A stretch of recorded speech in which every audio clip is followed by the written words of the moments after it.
मैं डॉक्टर इरशाद अली खान से आचार्य राजनीति विज्ञान विभाग राजकीय बांगड़ महाविद्यालय जितवाना में कार्यरत हूँ। आज हम विशेष रूप से इसका अध्ययन करेंगे जिसमें संविधान के भाग 9 में अनुच्छेद 268 से 293 तक केंद्र राज्य के वित्तीय संबंध स्थापित किए गए हैं और उसमें कराधान की शक्तियाँ दी गई है। और उसके अलावा कराधान की शक्तियों के अलावा संविधान में केंद्र और राज्यों के बीच निम्नलिखित तरीके से कर शक्तियों का आवंटन किया गया है। और कर शक्तियों में विशेष रूप से इसमें संविधान में केंद्र और राज्यों के बीच निम्नलिखित तरीके से जो संसद के पास संघ सूची जिनकी संख्या 15 है के बारे में कर निर्धारण का विशेष उल्लेख किया गया है। और इसके बाद में राज्य विधानमंडल के पास राज्य सूची जिनकी संख्या 20 है पर कर निर्धारण का विशेष अधिकार है। संसद और राज्य विधानमंडल दोनों को संबंधित सूची जो कि संख्या में 3 है पर कर निर्धारण का अधिकार है। कर निर्धारण का अधिकार अवशेष जो शक्तियां हैं उसमें विशेष रूप से संसद में निहित है। इस उपबंध के तहत संसद ने उपहार कर, संवर्धी कर और व्यय कर लगाए हैं। इसके अलावा जो है संविधान जो बनाया गया है उसमें संविधान कर की उगाही और संक्रमण की शक्ति का स्पष्ट अंतर करता है। इस प्रकार कर की उगाही और एकत्रित कर के प्राप्तियां के उपयोग की शक्ति का भी निर्धारण करता है। उदाहरण के लिए आयकर की उगाही और एकत्रण केंद्र द्वारा किया जाता है, परंतु इसकी प्राप्तियों को केंद्र और राज्य के मध्य बांटा जाता है। इसके अतिरिक्त संविधान ने राज्यों को कर निर्धारण शक्ति पर निम्नलिखित पाबंदियां भी लगाई। विधानमंडल व्यवसाय, व्यापार, रोजगार पर कर लगा सकता है, लेकिन एक व्यक्ति पर यह 250 रुपये प्रति वर्ष से अधिक नहीं होना चाहिए। राज्य विधानमंडल वस्तुओं का खरीद बिक्री, समाचार पत्रों के अतिरिक्त पर कर लगा सकता है, लेकिन ऐसी शक्तियों पर 4 पाबंदियां हैं। राज्य के बाहर किसी वस्तु की खरीद बिक्री पर कर नहीं लगाया जा सकता। आयात और निर्यात के दौरान खरीद बिक्री पर कर नहीं लगाया जा सकता। अंतर्राज्यीय व्यापार और वाणिज्य के दौरान किसी खरीद बिक्री पर कर नहीं लगाया जा सकता। संसद द्वारा अंतर्राज्यीय व्यापार एवं वाणिज्य के तहत महत्वपूर्ण घोषित मसलों पर कर विक्रय के आधार पर प्रतिबंध होता है।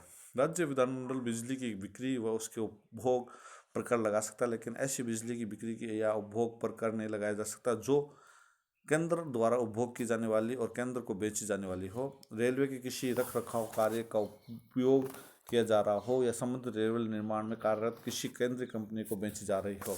राज्य विधानमंडल किसी अंतर्राज्यीय नदी धारा के विनियम या विकास हेतु संसद द्वारा स्थापित किसी प्राधिकरण को किसी पानी या बिजली एकत्रीकरण, उत्पादन, खपत, वितरण या बिक्री पर कर निर्धारण कर सकती है, लेकिन ऐसे किसी कानून को प्रभावी बनाने से पूर्व राष्ट्रपति की सिफारिश को सुरक्षित रखना होगा और उसकी सहमति लेनी होगी। कर राजस्व का वितरण 80वें संविधान संशोधन अधिनियम 2000 तथा 88वें संविधान संशोधन 2003 द्वारा केंद्र राज्य के बीच कर राजस्व बंटवारे की योजना पर व्यापक परिवर्तन किया गया। 80वां संविधान संशोधन 10वें वित्त आयोग की सिफारिशों को प्रभावी करने के लिए लागू किया गया था। आयोग ने सिफारिश की थी कि कुछ केंद्रीय करों एवं कराधानों से प्राप्त कुल आय का 29% राज्यों को मिलना चाहिए। इसे अवमूल्यन की वैकल्पिक योजना के रूप में जाना गया तथा यह पूर्वव्यापी 1 अप्रैल 1996 से अस्तित्व में आया। इस संशोधन से आयकर के साथ ही कई अन्य करों जैसे निगम कर, कस्टम ड्यूटी आदि का प्रावधान किया गया। 88वें संविधान संशोधन से संविधान में एक नया अनुच्छेद 268 क जोड़ा गया जो सेवा कर से संबंधित है। इसने केंद्र सूची में भी एक नया विषय अप्रविष्ट ब्राह्मण जोड़ा। सेवाओं पर कर, सेवा कर केंद्र द्वारा लगाया जाता है, लेकिन इसका संग्रहण राज्य करते हैं। इसके उपरांत इसका केंद्र और राज्य के मध्य युक्त बंटवारा होता है। इन 2 संशोधनों के उपरांत केंद्र और राज्य के मध्य करों के बंटवारे का विभाजन निम्नानुसार होता है, जैसे कि केंद्र द्वारा उद्ग्रहित एवं राज्य द्वारा संग्रहित एवं विनियमित कर अनुच्छेद 268, यानी इस श्रेणी के अगलित कर शुल्क आते हैं जैसे विनिमय पत्रों, चेकों, वादा नोटों, नीतियों, बीमा, शेयरों एवं अन्य के अंतरण पर लगाया गया स्टाम्प शुल्क। औषधीय एवं प्रसाधन की व्यवस्थाएं वस्तुएं जिनमें अल्कोहल एवं नारकोटिक्स शामिल है पर उत्पाद शुल्क। किसी राज्य से उगाही की गई इन शुल्कों को प्राप्तियां भारत की समेकित निधि का भाग नहीं होती बल्कि उसी राज्य को दी जाती है। दूसरा जो है केंद्र द्वारा अधिकृत उद्ग्रहित सेवा कर, लेकिन केंद्र एवं राज्य द्वारा संग्रहित एवं विनियोजित कर अनुच्छेद 268 के सेवाओं पर कर केंद्र के द्वारा लगाया जाता है, लेकिन इनका संग्रहण एवं उपयोग केंद्र एवं राज्य दोनों मिलकर करता है। इनके संग्रहण एवं उपयोग संबंधी नियमों का निर्धारण संसद द्वारा किया जाता है। संघ द्वारा उद्गृहित एवं संग्रहित किंतु राज्यों को सौंपे जाने वाला कर अनुच्छेद 269 इस श्रेणी में अग्रलिखित कर आते हैं।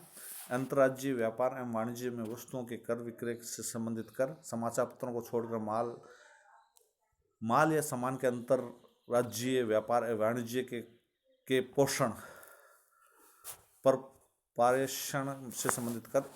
इन करों से प्राप्तियां भारत के समेकित निधि का भाग नहीं बनती। इन्हें संसद द्वारा निर्धारित नियमों अनुसार संबंधित राज्यों को सौंप दिया जाता है। चौथा जो है संघ द्वारा उद्गृहित और संग्रहित किए जाने वाले तथा केंद्र एवं राज्य के बीच बांटने वाले कर बंटवारे के उक्त व्यवस्था अनुच्छेद 270 इस श्रेणी में संघ सूची में उल्लेखित सभी कर और शुल्क आते हैं। संविधान का अनुच्छेद 268 का और तथा 269 में उल्लेखित कर उल्लेखित जैसे संविधान के अनुच्छेद 271 में उल्लेखित कर जो नीचे उल्लेखित करेंगे पर अधिभार किसी विशिष्ट प्रयोजन के लिए लगाया गया कोई शेष इन करों और शुल्कों की कुल प्राप्तियों के वितरण की प्रक्रिया राष्ट्रपति द्वारा वित्त आयोग की सिफारिश पर अनुशंसित की जाती है। कुछ शुल्कों और करों पर संघ के प्रयोजनों के लिए अधिभार अनुच्छेद 271 संसद किसी भी समय उपरोक्त वर्णित द्वितीय एवं तृतीय श्रेणी के करों पर अपनी आवश्यकता पूर्ति के लिए अनुच्छेद 269 एवं 270 में उल्लेखित अभिभार लगा सकता है। ये सभी सीधे केंद्र को प्राप्त होते हैं। दूसरे शब्दों में राज्यों को इनका कोई हिस्सा प्राप्त नहीं होता है। राज्य द्वारा उद्गृहित, संग्रहित और उपयोग किए जाने वाले कर ये पूर्णतः राज्यों के कर हैं। इनका उल्लेख राज्य सूची में किया गया है। इनकी संख्या 20 है। ये इस प्रकार है: भू राजस्व, कृषि आयकर, कृषि भूमि के उत्तराधिकार संपदा शुल्क, भूमि एवं भवन खनिज अधिकारों, पशु, नावें, सड़कों पर चलने वाले वाहन, विलासिता, मनोरंजन एवं जुए पर कर, मानवीय उपयोग के लिए अल्कोहलिक लिकर और मादक पदार्थों पर उत्पाद शुल्क, सड़क परिवहन के माध्यम से राज्यों में प्रविष्ट होने वाले वस्तुओं पर लगने वाला कर, विज्ञापन सेवाएं, समाचार पत्र, बिजली की खपत या बिक्री और सड़क या जल मार्ग से जाने वाले यात्रियों पर लगने वाला कर, वर्तियों, व्यापारों, आजीविकाओं और नियोजन पर कर, प्रतिवर्ष 2500 रुपये से अधिक नहीं, प्रति व्यक्ति कर, पत्र कर, बिक्री कर, समाचार पत्र को छोड़कर राज्य सूची में वर्णित विषयों से प्राप्त होने वाले फीस, न्यायालय की फीस को छोड़कर। गैर कर राजस्व का वितरण यानी केंद्र के गैर राजस्व स्रोतों से व्यापक प्राप्तियां निम्नलिखित है, जैसे डाक एवं ताक, रेलवे, बैंकिंग, प्रसारण, सिक्के एवं मुद्रा, केंद्रीय सार्वजनिक उपकरण और समयावधि समाप्त होने पर उगाही। राज्य जो है गैर राजस्व कर के द्वारा राज्य को प्राप्त व्यापक स्रोत इस प्रकार है: सिंचाई, वन, मत्स्य पालन, राज्य सार्वजनिक उपकरण, समय चुकने की उगाही। इसके पश्चात राज्यों के लिए महत्वपूर्ण सहायता अनुदान है, जिसमें केंद्र द्वारा राज्य के बीच करों को हिस्सेदारी के संविधान में व्यवस्था की गई है कि राज्यों को केंद्र से सहायता अनुदान प्राप्त हो। अनुदान दो प्रकार के होते हैं: विधिक अनुदान और विवेकाधिकार अनुदान। विधिक अनुदान जैसे अनुच्छेद 275 संसद को इस बात को अधिकार प्रदान करता है कि वो राज्यों को आवश्यकता पड़ने पर अनुदान उपलब्ध कराए, ताकि यद्यपि प्रत्येक राज्य के लिए ऐसा करना आवश्यक नहीं है। इसके अलावा अलग अलग राज्यों के लिए सहायता राशि भी भिन्न भिन्न निर्धारित की जा सकती है। ये राशि प्रत्येक वर्ग भारत की संचित निधि पर आधारित होती है। इस सामान्य प्रावधान के अतिरिक्त संविधान राज्यों में जनजातियों के उत्थान एवं कल्याण और अनुसूचित जनजातियों बहुल्य राज्यों में प्रशासनिक विकास के लिए भी राज्यों को विशेष सहायता प्रदान करने की शक्ति संसद को देता है। ऐसे राज्यों में असम भी शामिल है। अनुच्छेद 275 के अंतर्गत वर्णित यह अनुदान सामान्य एवं विशेष वित्त आयोग की अनुशंसा पर दी जाती है। विवेकाधीन अनुदान जैसे अनुच्छेद 282 संघ और राज्य दोनों को इस बात का अधिकार देता है कि किसी लोक प्रयोजन के लिए वे अनुदान आवंटित कर सकते हैं। इस प्रावधान के अंतर्गत केंद्र राज्य को अनुदान प्रदान कर सकता है। इन अनुदानों को विवेकाधीन अनुदान के नाम से जाना जाता है। इसका कारण यह है कि इसके लिए केंद्र बाध्य नहीं है तथा पूर्णतः उसके स्वविवेक पर निर्भर करता है। इन अनुदानों के दो उद्देश्य होते हैं: योजनागत लक्ष्यों की प्राप्ति के निमित्त राज्यों को वित्तीय सहायता उपलब्ध कराना तथा राष्ट्रीय योजना के लिए राज्यों को प्रभावित करना। उल्लेखनीय है कि विवेकाधीन अनुदान केंद्र और द्वारा राज्यों को प्राप्त होने वाले सहायता का एक बड़ा हिस्सा होते हैं, विशेष और विधिक अनुदान की तुलना में। अन्य अनुदान जो है संविधान एक अन्य तरह के अनुदान की व्यवस्था करता है, किंतु यह अल्प अवधि के लिए होता है। इस प्रकार जूट एवं जूट उत्पादों उस असम, बिहार, उड़ीसा, पश्चिम बंगाल के लिए के निर्यात शुल्कों को की जगह अनुदानों का प्रावधान किया गया था। यह अनुदान संविधान प्रारंभ होने से 10 वर्ष की अवधि के लिए किए गए थे। ये अनुदान भारतीय संचित निधि प्रभावित थे तथा वित्त आयोग की अनुशंसा पर राज्यों को उपलब्ध कराए गए थे।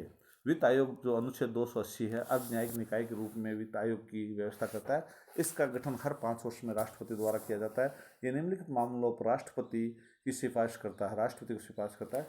केंद्र और राज्यों के बीच कराधान व्यवस्था का निर्धारण और ऐसी प्राप्तियों को राज्यों के बीच हिस्सेदारी का निर्धारण, वे सिद्धांत जिनके तहत राज्य केंद्र भारत की संचित निधि से आर्थिक अनुदान लेकर कार्य करता है। राज्य वित्त आयोग की संस्तुति के आधार पर राज्य पंचायतों, नगर पालिकाओं को स्रोतों की पूर्ति के लिए राज्य की संचित निधि को बढ़ाने के लिए किए जाने वाले उपाय, राष्ट्रपति द्वारा वित्तीय मामलों के संबंध में सौंपा गया कोई अन्य कार्य। 1960 तक आयोग असम, बिहार, उड़ीसा और पश्चिम बंगाल के लिए जूट एवं जूट उत्पादों के निर्यात शुल्क के एवज में प्रतिवर्ष प्रदान किए जाने वाले अनुदान के संबंध में सरकार को सुझाव देता था। संविधान वित्त आयोग को देश में वित्तीय संघात्मकता के संतुलन चक्र के रूप में परिकल्पित करता है। यद्यपि गैर संवैधानिक, गैर विधायी निकाय योजना आयोग के अब नीति आयोग के उद्भव के उपरांत केंद्र राज्य संबंधों के संदर्भ वित्त आयोग की भूमिका संकुचित हुई है। राज्यों के हित का संरक्षण वित्तीय मामलों पर राज्य हितों की रक्षा के लिए संविधान में यह व्यवस्था की गई है कि संसद सिर्फ राष्ट्रपति की सिफारिश पर निम्नलिखित विधेयकों को संसद में प्रस्तुत करे।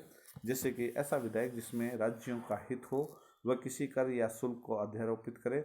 ऐसा विधेयक जो भारतीय आयकर को लागू करने संबंधी प्रयोजनों तो परिभाषित अभिव्यक्ति कृषि आय के अर्थ में परिवर्तन करे। ऐसा विधेयक जो राज्यों में वितरित या वितरण की जाने वाली राशियों के नियम को प्रभावित करे। ऐसा विधेयक जो राज्य के प्रयोजन हेतु किसी विशिष्ट कर या शुल्क पर अधिभार आरोपित करे।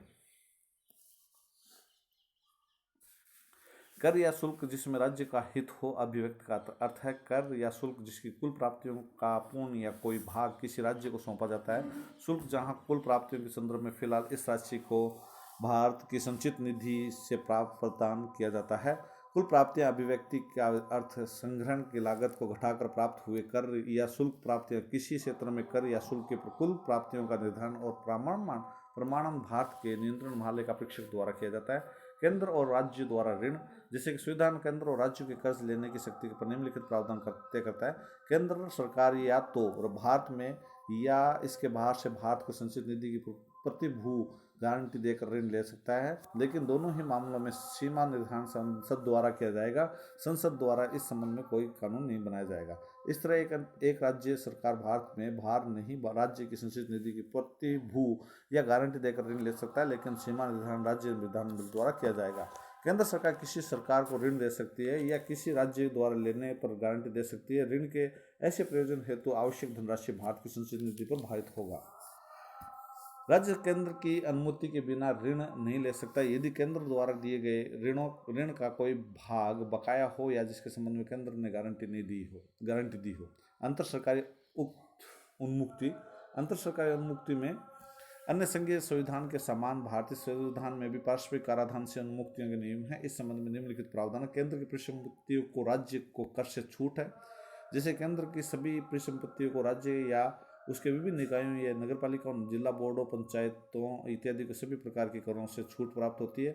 यद्यपि संसद को यह अधिकार है कि वह इस प्रतिबंध को समाप्त कर सकती है। संपत्ति शब्द से अभिप्राय भूमि, भवन, चल संपत्ति, शेयर, जमा इत्यादि उन सभी चीजों से है जिनका कोई मूल्य होता है। संपत्ति में चल एवं अचल दोनों प्रकार के संपत्तियां सम्मिलित है। संपत्ति का उपयोग संप्रभु जैसे सशस्त्र सेनाओं या वाणिज्यिक प्रयोजनों के लिए किया जा सकता है। केंद्र सरकार द्वारा निर्मित निकायों या कंपनियों को राज्य कराधान या स्थानीय कराधान से उन्मुक्ति प्राप्त नहीं है। इसका कारण यह है कि निगम या कंपनी एक पृथक विधिक अस्तित्व है। राज्य की परिसंपत्तियों या आय को केंद्रीय कर से छूट, राज्य की परिसंपत्तियों एवं आय को केंद्रीय कर से छूट प्राप्त होती है। यह आय संप्रभु कार्यों एवं वाणिज्यिक कार्यों से हो सकती है, किंतु यदि संसद अनुमति दे तो केंद्र वाणिज्यिक आय पर कर लगा सकता है। यदि केंद्र चाहे तो वह किसी कार्य या व्यवसाय विशेष को इस कर से छूट भी दे सकता है। उल्लेखनीय है कि राज्य में स्थित स्थानीय संस्थाएं केंद्रीय कर से मुक्त नहीं होती। इस तरह निगमों एवं राज्यों की स्वामित्व वाली कंपनियों को परिसंपत्तियों एवं आय पर केंद्र पर कर लगा सकती है। 1963 में सर्वोच्च न्यायालय ने अपने इस एक सलाहकार निर्णय में यह सलाह दी थी कि केंद्र द्वारा राज्यों को दी जाने वाली छूट ऐसी होनी चाहिए जिससे सीमा और उत्पाद शुल्क पर कोई प्रभाव ना पड़े।